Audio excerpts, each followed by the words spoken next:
Everyone, ನಮಸ್ಕಾರ. Welcome back to my YouTube channel. ನಾನು ನಿಮ್ಮ ಭಾಗ್ಯ ಸಂತೋಷ್ ಮಾತಾಡ್ತಾ ಇರ್ತಕ್ಕಂಥದ್ದು. ಆಲ್ರೆಡಿ ನಿಮಗೆಲ್ಲ ತಮ್ನೇಲ್ ನೋಡಿನೇ ಗೊತ್ತಾಗಿರುತ್ತೆ. ಇವತ್ತಿನ ನನ್ನ ಒಂದು ಈ ವ್ಲಾಗಲ್ಲಿ ನಾನು ಹೋಮ್ ಮೇಡ್ ಪ್ರೋಟೀನ್ ಪೌಡರನ್ನು ನಾನು ಯಾವ ರೀತಿಯಾಗಿ ಮಾಡ್ಕೊಳ್ತೀನಿ ಅನ್ನೋದನ್ನ ನಿಮ್ಮ ಜೊತೆ ಶೇರ್ ಮಾಡ್ಕೊಳ್ತಾ ಇದ್ದೀನಿ. ಹಾಗಿದ್ರೆ ನನ್ನ ವ್ಲಾಗನ್ನು ಶುರು ಮಾಡ್ಕೊಳ್ತೀನಿ. ಮಾರ್ನಿಂಗ್ ಇಲ್ಲಿ ನಾನು ಸ್ಪಿಯರ್ಮಿಂಟ್ ಟೀಯನ್ನು ಮಾಡ್ಕೊಂಡಿದ್ದೆ. ಕೆಲವರು ಕೇಳಿರ್ತೀರಾ, ಮತ್ತೆ ಕೆಲವರು ಗೊತ್ತಿರಲ್ಲ. ತುಂಬ ಆರೋಗ್ಯ ಬೆನಿಫಿಟ್ಸ್ ಇದೆ ಇದರಲ್ಲಿ. PCOD ಸಮಸ್ಯೆ ಇರ್ತಕ್ಕಂಥವ್ರಿಗಂತೂ ತುಂಬಾನೇ ಬೆಸ್ಟ್ ಅಂತಾನೆ ಹೇಳ್ಬೋದು. ಹಾಗೇನೆ ಕೆಲವ್ರಿಗೆ ಮಂತ್ಲಿ ಪೀರಿಯಡ್ಸ್ ಟೈಮಲ್ಲಿ ತುಂಬಾನೇ ಹೊಟ್ಟೆ ನೋವು ಬರ್ತಾ ಇರುತ್ತಲ್ಲ, ಅವರಿಗೆ ಆ ಟೈಮಲ್ಲಿ ಏನಾದರೂ ಕುಡಿದ್ರೆ ಮಾರ್ನಿಂಗು ಮತ್ತು ಸಂಜೆ ಯಾವ ಟೈಮಲ್ಲಿ ತುಂಬ ಪೇಯ್ನ್ ಅಂತ ಅನಿಸ್ತಾ ಇರುತ್ತೋ ಅವಾಗೆಲ್ಲ ಸ್ವಲ್ಪ ಈ ರೀತಿ ಟೀಯನ್ನು ಮಾಡ್ಕೊಂಡು ಕುಡಿದ್ರೆ ತುಂಬಾನೇ ರಿಲ್ಯಾಕ್ಸಿಂಗ್ ಆಗಿರುತ್ತೆ. ಹಾಗೆಯೇ ಒಂದು 3 months ಅಥವಾ 6 months ಅಷ್ಟು ಡೈಲಿ ಮಾಡ್ಕೊಂಡು ಕುಡಿಯೋದ್ರಿಂದ ಈ PCOD ಪ್ರಾಬ್ಲಮ್ಗಳೇನಿರುತ್ತೋ ಸ್ವಲ್ಪ ಕಡಿಮೆ ಆಗುತ್ತೆ. ಅಂದರೆ ಇದರಿಂದನೇ ಏನು ಕಡಿಮೆ ಆಗೋದಿಲ್ಲ, ಬಟ್ ಇದು ಸ್ವಲ್ಪ ಹೆಲ್ಪನ್ನು ಮಾಡುತ್ತೆ.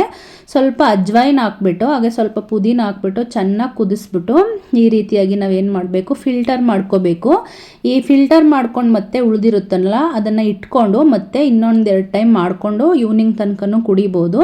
ಇವಾಗ ಇದಕ್ಕೆ ಸ್ವಲ್ಪ ನಿಂಬೆಹಣ್ಣನ್ನು ಸೇರಿಸ್ಕೊಳ್ತಾ ಇದ್ದೀನಿ. ಪುದೀನ ಯಾವಾಗೆಲ್ಲ ಸಿಗುತ್ತೋ ಆ ಟೈಮಲ್ಲಿ ಈ ರೀತಿಯಾಗಿ ಮಾಡ್ಕೊಳ್ತೀನಿ. PCOD ಅಲ್ದಿರ ಕೆಲವರಿಗೆ ಸುಮ್ಮನೆ ಬಾಯೆಲ್ಲ ಸ್ಮೆಲ್ ಬರ್ತಾ ಇರುತ್ತೆ, ಅಂಥವ್ರಿಗೂ ಸಹನೇ ಇದು ತುಂಬ ಚೆನ್ನಾಗಿ ವರ್ಕ್ ಆಗುತ್ತೆ. ಒಂದು ಟೈಮ್ ಟ್ರೈ ಮಾಡಿ ನೋಡಿ. ಇದನ್ನು ಕುಡಿದ್ಬಿಟ್ಟು ನಾನು ಸ್ವಲ್ಪ ಹೇರ್ ಆಯಿಲ್ ಮಾಡಬೇಕಿತ್ತು, ಹಾಗಾಗಿ ಹೇರ್ ಆಯಿಲಿಂಗನ್ನು ಮಾಡ್ಕೊಳ್ತಾ ಇದ್ದೀನಿ. ಇದು ಮನೆಯಲ್ಲೇ ಮಾಡಿ ಇಟ್ಕೊಂಡಿರ್ತಕ್ಕಂಥ ಹೇರ್ ಆಯಿಲು. ಸ್ವಲ್ಪ ಅದನ್ನು ಬಾಯ್ಲ್ ಮಾಡಿಬಿಟ್ಟು ಆಮೇಲೆ ಮಸಾಜನ್ನು ಮಾಡ್ಕೊಳ್ತೀನಿ. ಎಣ್ಣೆ ಕಾಯಿಸ್ಕೊಳ್ಬೇಕಾದ್ರೆ ಡೈರೆಕ್ಟಾಗಿ ನಾವು ಸ್ಟವ್ ಮೇಲೆ ಪಾತ್ರೆಯನ್ನು ಇಟ್ಬಿಟ್ರೆ ಅದು ತುಂಬ ಸೀದೋದಂಗೆ ಆಗಿಬಿಡುತ್ತೆ, ಚೆನ್ನಾಗಿರೋದಿಲ್ಲ, ಸ್ಮೆಲ್ ಬರುತ್ತೆ, ಮತ್ತು ಅದು ಅಷ್ಟೊಂದು ಯೂಸ್ ಮಾಡೋಕ್ಕೆ ಯೋಗ್ಯನೂ ಅಲ್ದಿರೋ ಥರ ಆಗಿಬಿಡುತ್ತೆ. ಹಾಗಾಗಿ ಈ ಥರ ಫಸ್ಟೇ ಸ್ವಲ್ಪ ಬಿಸಿನೀರನ್ನು ಇಟ್ಕೊಂಡು ಸ್ವಲ್ಪನೇ ಬೆಚ್ಚಗೆ ಮಾಡಿಕೊಂಡ್ರೆ ಸಾಕಾಗುತ್ತೆ. ತುಂಬ ಏನು ಬೇಕಾಗೋದಿಲ್ಲ. ಜಾಸ್ತಿ ಯಾರಿಗೆ ಕೂದಲು ಉದುರ್ತಕ್ಕಂಥ ಸಮಸ್ಯೆ ಇರುತ್ತೋ ಅವರು ಈ ರೀತಿ ಎಣ್ಣೆಯನ್ನು ಸ್ವಲ್ಪ ಬೆಚ್ಚಗೆ ಮಾಡಿ ಯೂಸ್ ಮಾಡ್ತಾ ಇದ್ರೆ ಅದು ಸಮಸ್ಯೆ ಎಲ್ಲ ಕಡಿಮೆ ಆಗುತ್ತೆ. ಒಂದೇ ರೀತಿಯಾದಂಥ ಟ್ರೀಟ್ಮೆಂಟ್ಗೆ ಕಡಿಮೆ ಆಗೋದಿಲ್ಲ, ಮತ್ತು 1 ದಿನ 2 ದಿನ ಮಾಡೋದ್ರಿಂದನೂ ಸಹ ಕಡಿಮೆ ಆಗೋದಿಲ್ಲ. ಸುಮಾರು ಒಂದು 3-4 ತಿಂಗಳಾದ್ರೂ ಅದನ್ನು ಯೂಸ್ ಮಾಡ್ತಾ ಇರಬೇಕು. ಏರ್ ಪ್ಯಾಕ್ಗಳನ್ನು ಹಾಕೋಂಥದ್ದು, ಏರ್ ಆಯಿಲ್ಗಳನ್ನು, ಮತ್ತು ವೀಕ್ಲಿ ನಾನು 1-2 ಟೈಮ್ಸ್ ಏರ್ ಆಯಿಲ್ ಹಾಕಿರ್ತೀನಿ, 1 or 2 ಟೈಮ್ಸ್ ಏರ್ ಪ್ಯಾಕ್ಗಳನ್ನು ಹಾಕಿರ್ತೀನಿ. ಈ ಥರ ಹೇರ್ ಕೇರನ್ನು ಮಾಡಿಕೊಂಡ್ರೆ ಹಾಗೆ ಹೊಟ್ಟೆಗೆ ಚೆನ್ನಾಗಿ ಒಳ್ಳೆ ಆಹಾರಗಳನ್ನು, ಆರೋಗ್ಯಯುತ ಆಹಾರಗಳನ್ನು ತಿನ್ನೋದ್ರಿಂದ ಏನಾಗುತ್ತೆ, ಚೆನ್ನಾಗಿ ಏರ್ ಗ್ರೌತ್ ಆಗುತ್ತೆ. ಕೆಲವ್ರಿಗೆ ಉದ್ದವಾಗಿ ಬೆಳೆಯಂತಕ್ಕಂಥದ್ದು ಇಷ್ಟ ಆಗೋದಿಲ್ಲ, ಬಟ್ ಇರೋಷ್ಟಾದ್ರೂ ಸಹ ಹೆಲ್ದಿಯಾಗಿ ಇರುತ್ತೆ. ಏರ್ ಆಯಿಲಿಂಗ್ ಎಲ್ಲ ಮಾಡಿಕೊಂಡು ನಾನು ಸ್ನಾನ ಮುಗಿಸ್ಕೊಂಡು ಟಿಫನ್ ಎಲ್ಲ ಮಾಡಿಕೊಡುವಷ್ಟರಲ್ಲಿ ಇವತ್ತು ಹೇಗೂ ನನ್ನ ಮಗ ಮನೇಲಿದ್ದ. ಅಡುಗೆ ಮನೆಗಳೆಲ್ಲ ಕ್ಲೀನ್ ಮಾಡಿಕೊಟ್ಟಿದ್ದ. ಇವತ್ತು ರೂಮಲ್ಲಿ ಮೇಲೆ ಎಲ್ಲ ಕ್ಲೀನ್ ಮಾಡಿಕೊಡ್ಬೇಕಿತ್ತು. ಹಾಗಾಗಿ ನೀವೆಲ್ಲ ಟಿಫನ್ ಎಲ್ಲ ಮಾಡ್ಕೊಂಡು ರೆಡಿ ಮಾಡುವಷ್ಟರಲ್ಲಿ ನಾನು ಕ್ಲೀನ್ ಮಾಡಿಕೊಟ್ಬಿಟ್ಟು ಆಮೇಲೆ ಸ್ನಾನ ಮಾಡ್ಕೊಳ್ತೀನಿ ಅಂತ ಹೇಳ್ಬಿಟ್ಟು ಏನು ಮಾಡ್ದೆ, ಕ್ಲೀನ್ ಮಾಡಿಕೊಡ್ತಾ ಇದ್ದ. ಇದ್ರ ಒಳಗಡೆ ಎಲ್ಲ ನಾನು ಸಾಮಾನ್ಯವಾಗಿ ಹೋಗೋಕ್ಕಾಗಲ್ವಲ್ಲ, ಹಾಗಾಗಿ ಅವನು ಫ್ರೀ ಇರಬೇಕಾದ್ರೇ ಮಾಡಿಕೊಡ್ತಾನೆ. ಸ್ವಲ್ಪ ಅಭ್ಯಾಸಗಳು ಈ ಥರದ್ದು ಮಾಡ್ತಾ ಇದ್ದರೆ, ಮತ್ತು ಇವಾಗ ಏನೋ ಅಭ್ಯಾಸ ಮಾಡ್ದಿರ ಬಿಟ್ಬಿಟ್ರೆ ಮತ್ತೆ ದೊಡ್ಡವರಾದವಾಗ ನಮಗೆ ಮಾಡ್ಕೊಳಕ್ಕೆ ಆಗ್ತಾ ಇರಲ್ಲ. ಅವಾಗ ಮಾಡಿಕೊಡಿ ಅಂತ ಹೇಳಿದ್ರೆ ಮಾಡಿಕೊಡಲ್ಲ. ಇವಾಗೆಲ್ಲ ಇಂಟ್ರೆಸ್ಟ್ ಇರುತ್ತಲ್ವ, ಇಂಟ್ರೆಸ್ಟ್ ತೋರಿಸ್ತಾ ಇರ್ತಾರಲ್ವ ನಾನು ಮಾಡಿಕೊಡ್ತೀನಿ ಅಂತೇಳಿ. ಇವಾಗನೇ ಸ್ವಲ್ಪ ಅಭ್ಯಾಸವನ್ನು ಮಾಡಿಸಿದ್ರೆ, ಮತ್ತು ಅವ್ರಿಗೂ ಮಾರ್ನಿಂಗಿಂದ ಮನೇಲೇ ಇದ್ದು ಬೋರ್ ಆಗಿರುತ್ತಲ್ವ. ಹಾಗಾಗಿ ಅವ್ರಿಗೂ ಸಹ ಏನಾಗುತ್ತೆ, ಕೆಲಸನೂ ಕಲ್ತಂಗಾಗುತ್ತೆ, ಮತ್ತು ಟೈಮ್ ಪಾಸು ಸಹ ಆಗುತ್ತೆ ಅಂತೇಳಿ ಏನು ಮಾಡ್ತೀನಿ, ಇಂಟ್ರೆಸ್ಟ್ ಇದ್ದೇನಾದರೂ ಮಾಡ್ಕೊಡ್ತೀನಿ ಅಂತ ಹೇಳಿದ್ರೆ ಸರಿ ಆಯಿತು ಅಂಥೇಳಿ ನನ್ನ ಜೊತೆಗೆ ಸೇರಿಸ್ಕೊಂಡು ಕೆಲಸಗಳನ್ನು ಮಾಡ್ತೀನಿ. ನಾನು ಸರಿ ಪೂಜೆ ಎಲ್ಲ ಮುಗಿಸ್ಕೊಳ್ಳೋಣ, ಸ್ನಾನ ಎಲ್ಲ ಮಾಡ್ಕೊಂಡಿದ್ದಾಯಿತು. ಪೂಜೆ ಎಲ್ಲ ಮುಗಿಸ್ಕೊಳ್ಳೋಣ ಅಂತ ಹೇಳ್ಬಿಟ್ಟು ಪೂಜೆನೂ ಸಹ ಮುಗಿಸ್ಕೊಂಡೆ. ಪೂಜೆ ಮುಗಿಸ್ಕೊಂಡು ಮಾರ್ನಿಂಗ್ ಟಿಫನ್ಗೆ ಅಂತ ಹೇಳ್ಬಿಟ್ಟು ಚಪಾತಿಯನ್ನು ಮಾಡಿದ್ದೆ. ಹಾಗೇನೆ ಇನ್ನೇನೋ ಮಧ್ಯಾಹ್ನ ಆಗ್ತಾ ಬರ್ತಾ ಇತ್ತು, ಅಡುಗೆನೂ ಸಹ ಮಾಡಬೇಕಿತ್ತು. ನಾನೀಗ ಪ್ರೋಟೀನ್ ಪೌಡರ್ ಮಾಡೋದಕ್ಕೆ ಶುರು ಮಾಡಿದ್ರೆ ಮತ್ತು ಆಮೇಲೆ ಟೈಮ್ ಆಗಿಬಿಡುತ್ತೆ, ಅಡುಗೆ ಮಾಡೋದಕ್ಕಾಗಲ್ಲ ಅಂಥೇಳಿ ಅದನ್ನು ಸಹ ರೆಡಿ ಮಾಡೋಣ ಅಂತ ಮಾಡ್ಕೊಳ್ತಾ ಇದ್ದೆ. ಹಾಗೆ ಕೊಕೊನಟ್ ಆಯಿಲನ್ನು, ಪ್ಯಾರಾಶೂಟ್ ಆಯಿಲನ್ನು ತೊಗೊಂಡು ಬಂದಿದ್ದೆ. ಕುಕ್ಕಿಂಗ್ ಆಯಿಲ್ ಸಹ ಸಿಗುತ್ತೆ ಈ ಥರದ್ದು ಪಾಕೆಟಲ್ಲಿ. ನಾವೇನಾದರೂ ಕೊಕೊನಟ್ ಆಯಿಲ್ ಯೂಸ್ ಮಾಡಿದ್ರೆ ತರಿಸಿದ್ರೆ ಕೇರಳದಿಂದ ಬರ್ತಾರೆ, ಅವ್ರು ತಂದು ಕೊಡ್ತಾರೆ ನಮಗೆ. ಬಟ್ ಇವಾಗ ಯಾಕೋ ಒಂದು 2-3 ಟೈಮ್ಸಿಂದ ತರಿಸೋದಕ್ಕೆ ಆಗಿರಲಿಲ್ಲ. ಹಾಗಾಗಿ ಇದನ್ನೇ ತೊಗೊಂಡು ಬಂದು ಯೂಸ್ ಮಾಡ್ತಾ ಇದ್ದೀನಿ. ಇಲ್ಲ ಅಂತ ಹೇಳಿದ್ರೆ ಈ ಶಾಪ್ಗಳಲ್ಲೆಲ್ಲನೂ ಸಿಗುತ್ತಲ್ವ ಗಾಣದ ಎಣ್ಣೆಗಳು, ಅದನ್ನು ಸಹ ತಗೊಂಡು ಬಂದು ಯೂಸ್ ಮಾಡ್ತೀವಿ. ಲಾಸ್ಟ್ ಆಪ್ಷನ್ ಯಾವುದು ಸಿಕ್ಕೇ ಇಲ್ಲ ಅಂತ ಹೇಳಿದ್ರೆ ಅಥವಾ ಹೋಗೋಕ್ಕೆ ಟೈಮ್ ಆಗಿಲ್ಲ ಅಂತ ಹೇಳಿದ್ರೆ ಈ ಥರದ್ದು ಎಮರ್ಜೆನ್ಸಿಗೆ ಅಂತ ಹೇಳ್ಬಿಟ್ಟು ಡಿಮಾರ್ಟ್ಗೆ ಹೋದಾಗ ಒಂದು ಪ್ಯಾಕೆಟ್ ತಗೊಂಡು ಬಂದು ಇಟ್ಕೊಂಡಿರ್ತೀನಿ. ಸಮ್ಟೈಮ್ಸ್ ಅದನ್ನೇ ಯೂಸ್ ಮಾಡ್ಕೊಳ್ತೀನಿ. ಸೊ ಹಾಗಾಗಿ ಅದನ್ನು ಬಾಟಲ್ಗೆ ಹಾಕಬೇಕಿತ್ತು, ತೊಳೆದಿಕ್ಕಿದ್ದೆ. ಅದನ್ನು ಸ್ವಲ್ಪ ತೆಗ್ದಿಕ್ಬಿಡೋಣ ಅಂತೇಳಿ ತೆಗ್ದಿಕ್ಬಿಟ್ಟು ಅಡುಗೆಗೂ ಸಹ ರೆಡಿ ಮಾಡಿಬಿಟ್ಟು ಆಮೇಲೆ ಯಾವಾಗ ಬೇಕಂತ ಕೇಳ್ತಾರೋ ಆವಾಗ ರೆಡಿ ಮಾಡಿಕೊಟ್ರೆ ಆಯಿತು ಅಂತೇಳಿ ಇವಾಗ ನಾನು ಪ್ರೋಟೀನ್ ಪೌಡರನ್ನು ಉರಿಯೋದಕ್ಕೆ ನಾನು ಶುರು ಮಾಡ್ಕೊಂಡಿದ್ದೀನಿ. ಇವಾಗ ನಾನು ಏನೇನನ್ನು ಯೂಸ್ ಮಾಡ್ಕೊಳ್ತೀನಿ ಅನ್ನೋದನ್ನ ಇಲ್ಲಿ ನಿಮ್ಮ ಜೊತೆ ನಾನು ಶೇರ್ ಮಾಡ್ಕೊಳ್ತೀನಿ. ಇಲ್ಲಿ ನಾನು 1 ಕಪ್ ಬಾದಾಮಿ, ಹಾಗೆ 1 ಕಪ್ ಗೋಡಂಬಿ, ಹಾಗೆ 1 ಮುಷ್ಟಿಯಷ್ಟು ವಾಲ್ನಟ್ಸ್ಗಳನ್ನು ತಗೊಂಡಿದ್ದೀನಿ. ಇದು ಮೂರನ್ನು ಸಹ ನಾನು ಒಟ್ಟಿಗೆ ಹುರ್ಕೊಳ್ತಾ ಇದ್ದೀನಿ. ಫುಲ್ಲು ಲೋ ಫ್ಲೇಮಲ್ಲಿ ಇಟ್ಬಿಟ್ಟು ಹುರ್ಕೋಬೇಕಾಗುತ್ತೆ. ಇದೆಲ್ಲ ಬೇಯೋದು ಸ್ವಲ್ಪ ಲೇಟ್ ಆಗುತ್ತೆ. ಹಾಗಾಗಿ ಇದು ರೆಡಿ ಆಗುವಷ್ಟರಲ್ಲಿ ಪಿಸ್ತಾ ಇತ್ತು, ಅದ್ರದ್ದು ಸಿಪ್ಪೆನೂ ಸಹ ತೆಗ್ದಿರಲಿಲ್ಲ, ಅದನ್ನು ಸಹ ಬಿಡಿಸ್ಕೊಂಡು ಬಿಡೋಣ ಅಂತ ಹೇಳ್ಬಿಟ್ಟು ಇದು ಅಷ್ಟೇ 1 ಬೌಲ್ ಅಷ್ಟಿತ್ತು, ಅಷ್ಟೇ ತಗೊಂಡಿದ್ದೀನಿ. ಸಿಪ್ಪೆ ಎಲ್ಲ ಬಿಡಿಸಿದ್ರೆ ಅದು ಒಂದು ಬೌಲ್ ಆಗಲ್ಲ, ಸ್ವಲ್ಪ ಕಡಿಮೆನೇ ಆಗುತ್ತೆ. ಇಷ್ಟೇ ಇದ್ದಿದ್ದರಿಂದ ನಾನು ಇಷ್ಟನ್ನೇ ಸೇರಿಸ್ಕೊಳ್ತಾ ಇದ್ದೀನಿ ಅಷ್ಟೇ. ಇವಾಗ ಇದೆಲ್ಲ ಗೋಡಂಬಿ ಮತ್ತು ಬಾದಾಮಿ ವಾಲ್ನಟ್ಸ್ ಎಲ್ಲ ಸೇರಿಸ್ಕೊಂಡಿದ್ನಲ್ವ, ಅದೆಲ್ಲ ಸಹ ಹುರ್ಕೊಂಡಿದ್ದಾಯಿತು. ಈ ಥರ ಸ್ವಲ್ಪ ಮೇಲ್ಮೇಲೆ ಕಪ್ಪು ಬರೋದಕ್ಕೆ ಶುರು ಆಗುತ್ತೆ. ಆ ಟೈಮಲ್ಲಿ ತೆಗೆದುಬಿಟ್ರೆ ಸಾಕಾಗುತ್ತೆ. ಇವಾಗ ಇದ್ರ ನೆಕ್ಸ್ಟ್ ನಾನು ಮಖಾನವನ್ನು ಸೇರಿಸ್ಕೊಳ್ತಾ ಇದ್ದೀನಿ. ಇದನ್ನು ಒಂದು 5 ಇಡಿಯಷ್ಟು ನಾನಿಲ್ಲಿ ಸೇರಿಸ್ಕೊಂಡಿದ್ದೀನಿ. ತುಂಬ ನಾವು ಇಡಿಯನ್ನು ಹಿಡಿದಾಗ ಅಷ್ಟೊಂದೇನು ಬರೋದಿಲ್ಲ, ಹಾಗಾಗಿ ಅಷ್ಟನ್ನು ನಾನಿಲ್ಲಿ ಸೇರಿಸ್ಕೊಂಡಿದ್ದೀನಿ. ಎಷ್ಟು ಬೇಕಂತ ಅನಿಸುತ್ತೋ, ಯಾವುದಕ್ಕೂ ಇಷ್ಟೇ ಮೆಜರ್ಮೆಂಟ್ ಅಂತೇನೂ ಇಲ್ಲ, ಎಷ್ಟಿರುತ್ತೋ ಎಷ್ಟಾಗುತ್ತೋ ಅಷ್ಟನ್ನು ಸೇರಿಸ್ಕೋಬೋದು. ಇದಿಷ್ಟನ್ನು ಸಹ ನೀಟಾಗಿ ಹುರ್ಕೊಂಡಿದ್ದೀನಿ. ಇದನ್ನು ಅಷ್ಟೇ ಸ್ವಲ್ಪ ಎಲ್ಲ ಮೇಲೆ ಕಲರ್ ಚೇಂಜ್ ಆಗೋದಕ್ಕೆ ಶುರು ಆಗುತ್ತೆ, ಅಲ್ಲಿ ತನಕ ಹುರ್ಕೊಂಡ್ರೆ ಸಾಕಾಗುತ್ತೆ. ನೆಕ್ಸ್ಟು 1 ಬೌಲಷ್ಟು ಕಡಲೆಯನ್ನು ತಗೊಂಡಿದ್ದೀನಿ, ಉರಿಗಡಲೆಯನ್ನು. ಅದನ್ನು ಸ್ವಲ್ಪ ಬೆಚ್ಚಗೆ ಹುರ್ಕೊಳ್ತಾ ಇದ್ದೀನಿ. ಇದು ಸ್ವಲ್ಪ ಕಲರ್ ಚೇಂಜ್ ಆಗುವಷ್ಟು ಹುರ್ಕೊಂಡ್ರೆ ಸಾಕಾಗುತ್ತೆ. ಇದನ್ನು ಹುರ್ಕೊಂಡಿದ್ದಾಯಿತು. ಇದೆಲ್ಲವನ್ನು ಇಂಗ್ರೀಡಿಯೆಂಟ್ಸ್ಗಳನ್ನು ಕಡಲೆ ಬೀಜ, ಬೇರೆ ಬೇರೆ ಕಾಳುಗಳನ್ನು ಸೇರಿಸಿ ಸಹ ಪ್ರೋಟೀನ್ ಪೌಡ್ರ್ಗಳನ್ನು ಮಾಡ್ಕೊಳ್ತಾರೆ. ನಾನು ಈ ರೀತಿಯಾಗಿ ಮಾಡ್ಕೊಂಡಿದ್ದೀನಿ. ಒಂದೊಂದು ಟೈಮು ಒಂದೊಂದು ರೀತಿಯಾಗಿ ಮಾಡ್ಕೊಳ್ತೀನಿ. ಹಾಗೆ 1 ಇಡಿಯಷ್ಟು ಇಲ್ಲಿ ಕುಂಬಳಕಾಯಿ ಬೀಜವನ್ನು ಸಹ ಸೇರಿಸ್ಕೊಳ್ತಾ ಇದ್ದೀನಿ. ಅದನ್ನು ಅಷ್ಟೇ ಸ್ವಲ್ಪ ಕಲರು ಮೇಲೆ ಸ್ವಲ್ಪ ಬ್ಲ್ಯಾಕ್ ಬರೋದಕ್ಕೆ ಸಿಡಿಯೋದಕ್ಕೆ ಶುರು ಆಗುತ್ತೆ, ಅಲ್ಲಿ ತನಕ ಅದನ್ನು ಹುರ್ಕೋಬೇಕು. ಇದನ್ನು ಸಹ ಚೆನ್ನಾಗಿ ಹುರ್ಕೊಂಡಿದ್ದಾಯಿತು. ನಾವು ಔಟ್ಸೈಡ್ ತರೋದಕ್ಕಿಂತ ಮನೇಲೆ ಇದೆಲ್ಲ ಇಂಗ್ರೀಡಿಯೆಂಟ್ಸ್ಗಳಿರುತ್ತಲ್ವ, ಸೊ ಎಲ್ಲನೂ ಸೇರಿಸ್ಕೊಂಡು ನಾವು ಪ್ರೋಟೀನ್ ಪೌಡರನ್ನು ಮಾಡಿ ಇಟ್ಕೊಳ್ಬೋದು. ಹಾಗೆಯೇ 1 ಮುಷ್ಟಿಯಷ್ಟು ಫ್ಲ್ಯಾಕ್ಸ್ ಸೀಡ್ಸನ್ನು ಸಹ ಸೇರಿಸ್ಕೊಳ್ತಾ ಇದ್ದೀನಿ. ಮತ್ತು ಇದೆಲ್ಲ ಸೇರಿಸೋದ್ರಿಂದ ರುಚಿ ಅಂತೂ ತುಂಬ ಚೆನ್ನಾಗಿರುತ್ತೆ ಅಂತೆಲ್ಲ ಹೇಳಲ್ಲ, ತಿನ್ನೋದಕ್ಕಾಗೋದಿಲ್ಲ, ಅದೇ ಥರನೇ ಇರುತ್ತೆ.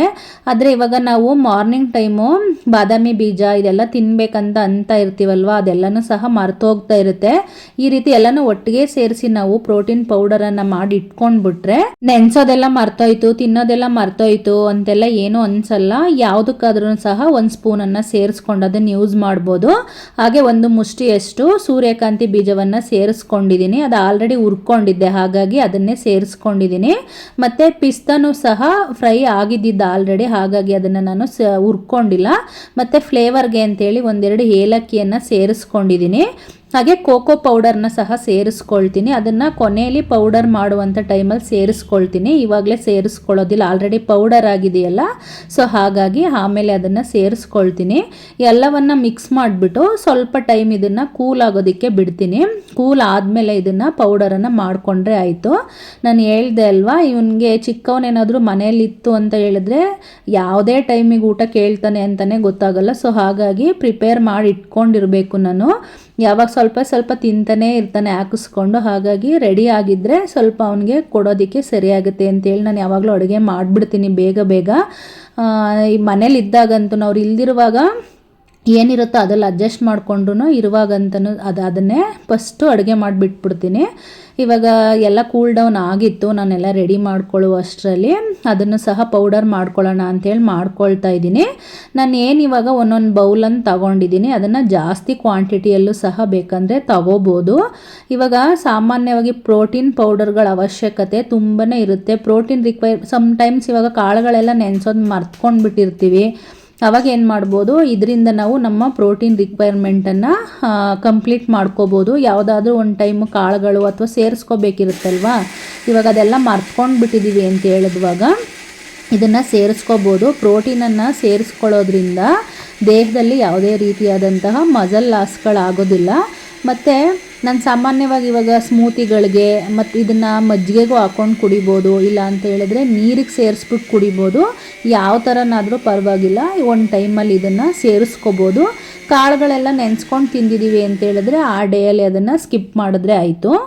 ಮತ್ತು ಯಾವಾಗಲಾದರೂ ಮರ್ತ್ಕೊಂಡಿದ್ದೀವಿ, ಕಾಳೆಲ್ಲ ಸೇರಿಸ್ಕೊಂಡಿಲ್ಲ ಅಂತೇನಾದರೂ ಅನಿಸುತ್ತಲ್ವ, ಆವಾಗ ಏನು ಮಾಡ್ಬೋದು, ಈ ರೀತಿಯಾಗಿ ನಾವು ಕಂಪ್ಲೀಟನ್ನು ಮಾಡ್ಕೋಬೋದು ನಮ್ಮ ಪ್ರೋಟೀನ್ ರಿಕ್ವೈರ್ಮೆಂಟನ್ನು.